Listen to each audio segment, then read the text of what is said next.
Si tu regardes attentivement un bus scolaire aux USA, tu remarqueras qu'au lieu d'être simplement jaune, il est d'un mélange de jaune citron et d'orange. Pour être plus précis, on appelle même la couleur des bus scolaires américains et canadiens National School Bus Glossy Yellow. Mais n'a-t-il pas été prouvé scientifiquement que le rouge est la couleur ayant la plus grande longueur d'onde ? Il ne se disperse pas facilement et c'est pourquoi on peut le voir de loin. On dit aussi que nos yeux sont immédiatement attirés par le rouge. Cela pourrait expliquer pourquoi la police contrôle plus souvent les voitures rouges que les autres. En plus, la plupart des gens associent cette couleur à la prévention. C'est pourquoi les camions de pompiers et les panneaux de danger sont rouges. Alors, pourquoi ne pas peindre les bus scolaires en rouge ? Tout d'abord, l'histoire de la voiture rouge est un mythe. Ce sont en fait les voitures blanches qui se font le plus arrêter, et uniquement parce qu'elles sont plus nombreuses. Mais revenons au bus. Malgré toutes les données scientifiques, ce n'est pas le rouge mais le jaune qui attire instantanément l'attention dans notre quotidien.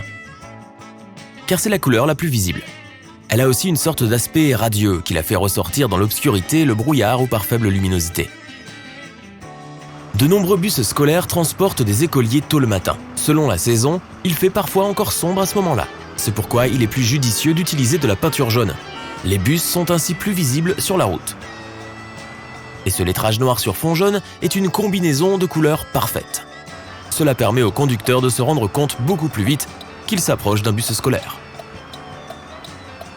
Enfin, il y a une autre raison cruciale pour ce choix de couleur si spécifique, la vision périphérique. C'est lorsque tu vois quelque chose du coin de l'œil, sans le regarder directement. Les scientifiques affirment qu'on a 1,24 fois plus de chances de repérer un objet peint en jaune avec notre vision périphérique que le même objet peint en rouge. C'est la raison pour laquelle il est aujourd'hui impossible de voir un bus scolaire autre que jaune aux États-Unis. Mais il n'en a pas toujours été ainsi.